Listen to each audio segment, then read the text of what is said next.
اب یہ عہد جو ہے یہ صرف وہ والا نہیں ہے جو میں نے آپ سے کہا کہ میں آپ سے پرومس کر رہی ہوں، بلکہ ہم نے اللہ سے بھی عہد کیا تھا. عالم ارواح میں اللہ نے ہم سے پوچھا الستو بربکم، ہم نے کہا بلا. اللہ نے فرمایا میں تمہارا رب نہیں ہوں، ہم نے کہا بے شک آپ ہمارے رب ہیں. ہم نے اس وعدے کو بھی توڑا دنیا میں آنے کے بعد. پھر ہم نے اللہ اور اس کے رسول سے دیانت داری اور وفا کا جو اقرار کیا تھا، جو عہد کیا تھا کہ آپ کے فرما بردار رہیں گے اور آپ کے حکم پر کسی چیز کو ترجیح نہیں دیں گے، اس کا بھی پاس نہیں رکھا. اسی طرح سے ہر عہدہ، ہر ذمہ داری جو ہمیں عطا کی جاتی ہے، چاہے وہ حکومت ہو، چاہے وہ کوئی اور عہدہ ہو، چاہے اب ہم اگر اسکالر بات کرتے ہیں، ہم بھی امین ہیں. وہاں ہمارا کام ہے کہ آنیسٹلی اللہ اور اس کے نبی کا بغیر اپنے کسی مفاد کو یا اپنے کسی نقصان کو پیش نظر رکھے حق بات کہیں. جب ہم پاور میں آ جاتے ہیں، ہمارا کام ہے بغیر کسی تفریق کے، بغیر کسی جینڈر کے، بغیر کسی پارٹی، یعنی کہ ہر شخص وہاں پر جب اس کو عہدہ حکومت مل گئی وہ دیانت داری کے ساتھ اپنی ذمہ داری پوری کرے گا. نہیں کرے گا تو اللہ کے ہاں پکڑ ہوگی، اور جیسے آپ نے کہا نا بے ایمانی، تو پھر ایمان ہی نہیں رہا اور سب کچھ ختم ہو گیا. زنیرہ پر اس کو ایک اور انداز سے بھی دیکھنا چاہیے کہ ایک اور بڑا ہم کامنلی یوز کرتے ہیں اس جملے کو کہ ہمیں کسی باہر کی یا کسی دوسرے دشمن کی ضرورت نہیں ہے، ہم خود ہی اپنے لیے کافی ہوتے ہیں. تو مسلم امہ میں اس وقت جو اختلافات ہیں، یا اگر آپ عالم انسانیت کی طرف بھی دیکھیں کہ ہم کسی بھی ایک بات پہ جو ہمیں پتہ ہے کہ ہم سب کے لیے نقصان دہ ہے، ہم ایک ساتھ ہونے کے لیے تیار نہیں ہیں، ہم اختلافات ڈھونڈ ہی لیتے ہیں. نور بھائی، آج کے دن کے حوالے سے جیسے کہا جاتا ہے کہ ابن ملجم لعین تو ایک زہر میں بھجی ہوئی تلوار لے کے آیا جس سے اس نے ایک کاری ضرب لگائی، لیکن ہمارے ارد گرد جو ضرب لگانے والے ہیں وہ اپنے ہیں، اور اتنی ہی میرے خیال میں زہر آلود یہ تلوار بھی ہے کہ ہمیں نہیں سمجھ آ رہا کہ ہم اپنی ہی جڑیں کاٹ رہے ہیں. کیسے اس بات کی آگہی پیدا کی جائے کہ ہمارے ایکے میں ہی ہماری فلاح ہے؟ نحمد و نصلی علی رسولہ الکریم، اما بعد، فاعوذ باللہ من الشیطان الرجیم، بسم اللہ الرحمن الرحیم. تمام تعریفیں اللہ سبحانہ و تعالیٰ کے لیے، اور درود و سلام و اللہ کے رسول، ہم سب کے آقا، ہم سب کے مولا، تاجدار مدینہ، تاجدار ختم نبوت حضور محمد الرسول اللہ صلی اللہ علیہ وآلہ وسلم. اور اللہ سبحانہ و تعالیٰ کی رحمتیں، برکتیں، عظمتیں، رفعتیں نازل ہوں ان پر کہ جن کو دیکھ کر میرے رسول مسکراتے ہیں، جو ناراض ہو جائیں تو رسول منانے جاتے ہیں، جن کے بچے جنت میں نوجوانوں کے سردار ہیں، جن کی زوجہ خاتون جنت ہیں، جن کو بھائی کہا اس ذات نے کہا کہ جو 1,23,999 نبیوں کے سردار ہیں، سیدنا علی حیدر کرار رضی اللہ تعالی عنہ، کیونکہ ان کو بھائی بھی کہا نا حضور نے. آج کا دور دیکھیں یا سیدنا علی حیدر کرار کا دور دیکھیں، اور میں یہ بات صداقت کے ساتھ کہتا ہوں کہ سب سے زیادہ مشکل دور سیدنا علی حیدر کرار کا تھا، اور آج بھی وہ مشکلات، وہ پریشانیاں، وہ آزمائشیں نہیں ہیں جو سیدنا علی حیدر کرار کے ساتھ تھیں. میں آپ کو بتاؤں، میں جب سیدنا علی، آپ کے سوال کا جواب دیتا ہوں، مگر جب میں سیدنا علی حیدر کرار کے بارے میں سوچتا ہوں، کیونکہ میرے جد امجد ہیں، تو میں بڑا حیران و پریشان ہوتا ہوں. یہ ایک عجیب شخصیت ہے جو قرآن کے اندر ان سے بڑا کوئی قرآن کو سمجھنے والا نہیں، جن کے بارے میں خود سیدنا عبداللہ ابن عباس کہیں کہ قرآن میں 300 آیات جن کی شان میں نازل ہوں انہیں سیدنا علی حیدر کرار کہتے ہیں. اور خود مولا فرماتی ہیں قرآن کی آیت کس کے لیے، کب، کہاں نازل ہوئی میں جانتا ہوں. حدیث میں ان سے بہتر حدیث کو جاننے والا کوئی نہیں، فقہ میں ان سے بہتر فقہ کو جاننے والا کوئی نہیں، قرآن قانون سمجھانے والا کوئی نہیں، عدل بہترین عدل کرنے والا کوئی نہیں. ایک آدمی شجاع ہوگا، چیف آف آرمی اسٹاف ہوگا، اگر وہ چیف آف آرمی اسٹاف ہے تو وہ چیف جسٹس نہیں ہوگا. جو چیف جسٹس ہے وہ وزیر اعظم یا صدر نہیں ہوگا. میں قربان جاؤں علی کی ذات پر، جو کوفہ میں تو ان سے بہترین کوئی حکمرانی کرنے والا کوئی نہیں، اگر بدر میں تو ان سے بہترین کوئی لڑنے والا نہیں. علی کی ذات میں ہمیں کچھ چیزیں نظر آتی ہیں جو سمجھنے کی ہیں. شجاعت ہے مگر جب نماز کے لیے کھڑے ہوتے ہیں تو عبادت ہے، اور جب معاملات میں آتے ہیں تو کوئی ان کے سینے پہ چڑھ کر بدتمیزی کرے تو آپ وہاں فرماتے ہیں کہ میں پہلے اللہ کے لیے لڑ رہا تھا، اب اگر لڑوں گا تو اب نہیں لڑوں گا. ذاتی یہاں مجھے مولا قائد نے اصول عطا فرمایا. قرآن نے بھی کہا وَلَا تَلْبِسُوا الْحَقَّ بِالْبَاطِلِ وَتَكْتُمُوا الْحَقَّ وَأَنْتُمْ تَعْلَمُونَ. حق اور باطل کو نہ ملا. بیسکلی ہم جس کے ساتھ بھی جو کام کر رہے ہوتے ہیں، ہم مفادات کی جنگ ہوتی ہے، بات مفاد کی ہوتی ہے. زہیر صاحب مجھے اچھے لگتے ہیں جب تک یہ میرے حق میں کہیں گے، اور 30 سال کی دوستی اور ایک جملہ ایسا کہہ دیا جو میرے مزاج کے خلاف ہے تو ان سے بدتر آدمی کوئی نہیں. ایسا ہی نہیں. یہ حقیقت ہے. اس زمانے کے اندر جو انسان جی رہا ہے وہ اپنے لیے جی رہا ہے اور مفاد کے لیے جی رہا ہے, اور اللہ والوں کا مقصد یہ ہوتا ہے کہ پروردگار زندگی, قل ان صلاتی و نسکی و محیایا و مماتی للہ رب العالمین, میری زندگی بھی اللہ تیرے لیے, میری موت بھی اللہ تیرے لیے, میری نماز بھی اللہ تیرے لیے, اور میرا جینا مرنا قربانی سب اللہ کے للہ رب العالمین. اگر یہ فلسفہ ہمارا ہو جائے تو آج جو ہم دیکھتے ہیں, آج سگے بھائیوں میں وہ تلوار والا زہر چل رہا ہے, بہن میں چل رہا ہے, یہاں جنازے نہیں اٹھ پاتے کہ بھئی وہ آ گیا تو جنازہ نہیں اٹھانا, 80 گز کے گھر کے لیے خون خرابہ ہو جاتا ہے, ہم یہ دیکھ رہے ہیں. اور وہاں اپنا حق معاف کیا جا رہا ہے, وہاں عطا کیا جا رہا ہے. اس کی وجہ ان کی مقصد اللہ تعالیٰ کو منانا ہے.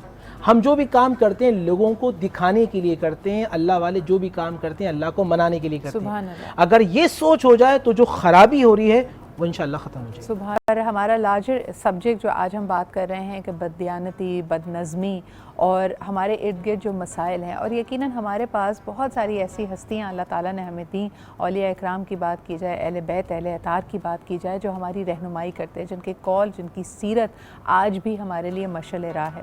تو دور حاضر کی مشکلات, نور بھائی آپ ہی کی گفتگو سے دوبارہ سلسلہ جوڑوں گی. آپ نے کہا کہ مولا علی کا دور سب سے مشکل, یعنی جب وہ خلیفہ تھے تو سب سے مشکل دور تھا, سب سے زیادہ فتنہ تھا. آج کے جو ہمارے لیڈرز ہیں, آج بھی اختلافات رائج ہیں, آج بھی مشکلات ہیں, کیا سیکھ سکتے ہیں اور کن اصولوں کو کی اگر پابندی کی جائے یا اپنا لیا جائے تو ہم اس دور جدید کی مشکلات سے نکل سکیں گے؟ ماشاءاللہ. ایک خط لکھا آپ نے مالک اشتر کو, ٹھیک ہے نا, اور وہ ایسا خط ہے کہ جو یونین کے اندر بھی اس کو ایکسیپٹ کیا گیا اور بتایا گیا کہ یہ ایک چارٹر ہے کہ جو انسانیت کو بچا سکتا ہے. اس میں کچھ چیزیں آپ نے لکھا اور کہا ہے مالک بات سنو, تم جب بھی کوئی اختلافات ہو نا عوام کے اندر تو عوام میں اتر کر ان مسائل کو حل کرنے کی کوشش کرنا, صحیح, جو خرابیاں ہوں وہ دور کرنا, اور جو ڈاؤٹ ہو اس کو آن دی اسپوٹ کلیئر کرنا. ہماری عوام میں اور حکمرانوں میں دوریاں آتی ہیں اور بہت دور تک چلی جاتی ہیں, پھر وہ نفرت میں بدل جاتی ہیں. پھر تیسرا یہ کہا کہ اپنے پاس خوشامد کرنے والوں کو قریب نہ بھٹکنے دینا. میں تم پر لازم کرتا ہوں کہ جو خوشامد کرنے والے ہوں ان کو اپنے قریب نہ کرنے دینا. حضرت علی کا دور اس لیے بھی مشکلات کا شکار تھا کہ چاروں طرف سے آپ پہ حملہ تھا. آپ کی وہاں حکمت عملی ہے, اور یہاں ایک بہت بڑا ایک المیہ ہوتا ہے مسلمانوں کا کہ بے شک اللہ سبحانہ و تعالیٰ ہی خالق ہے, مالک ہے, رازق ہے, مگر اللہ نے قرآن میں جگہ جگہ کہا افلا یتدبرون, افلا یتفکرون, افلا یشعرون, افلا یعقلون. کیا تم شعور نہیں رکھتے, کیا تم عقل نہیں رکھتے, کیا تم غور و فکر نہیں کرتے؟ مولائے کائنات کی جو حکمت عملی نظر آتی ہیں, جہاں ان کا رب سے مضبوط تعلق ہے وہاں حکمت عملی مضبوط نظر آتی ہے. اگر ہم چاہتے ہیں کہ فار ایگزامپل پاکستان کو اگر مضبوط کریں تو پھر سیدنا علی حیدر کرار کی طرح ہم نے دفاعی انداز کو دیکھنا ہوگا. خارجی یا باطنی جو اٹیکس ہو رہے ہیں, اچھا نظریات کی جنگ چل رہی تھی, آج بھی ہم یہی دیکھتے ہیں, نظریاتی ہی تو جنگ, نظریات کی جنگ تھی. اور مولائے کائنات وہ ایک عجیب, میں کہتا ہوں نا بابا کی ایک عجیب شخص نظر آتے ہیں, لاجک میں بات کرتے ہیں.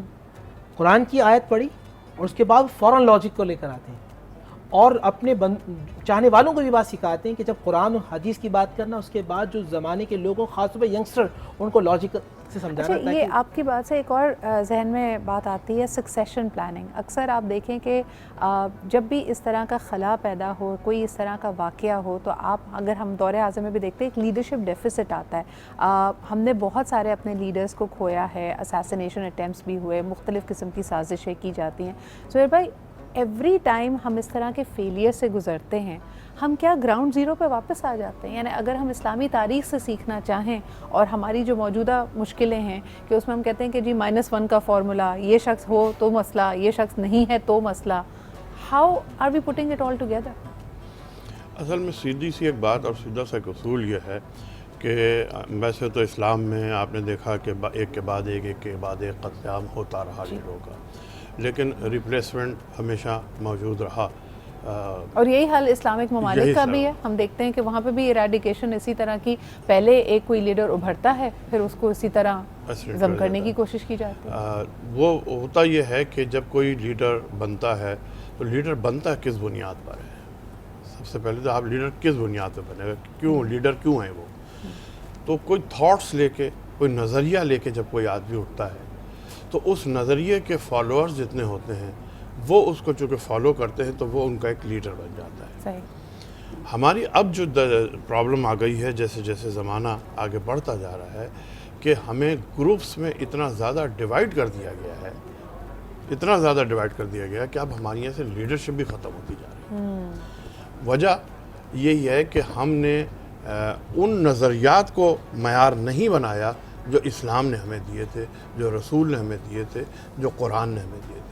اگر ہم ان نظریات کو فالو کر کے بنائیں تو ایک بات یاد رکھیں, لیڈر آپ کے پاس نہیں آئے گا, آپ کو لیڈر کے پاس جانا. زبردست. یہ میرے خیال میں ایک سنہری اصول ہو سکتا ہے. زنیرہ آپا, ایک چھوٹا سا سوال آپ سے بھی کرنا چاہوں گی کہ جو پرابلمز ہمارے سامنے ہیں, جہاں ہم کہتے ہیں کہ لیڈرشپ کا فقدان ہے, لوگ سن نہیں رہے, یہ صرف ایک نظریے کی آپسی جنگ آپ کو نظر آتی ہے؟ یعنی اب معاملہ اس سے بہت آگے نکل گیا ہے کہ آپ کنزرویٹو ہیں یا آپ لبرل ہیں. اب تو ایسا لگتا ہے کہ یعنی ہر سیگمنٹ کے اندر بھی کئی ملٹیپل سیگمنٹس ہیں.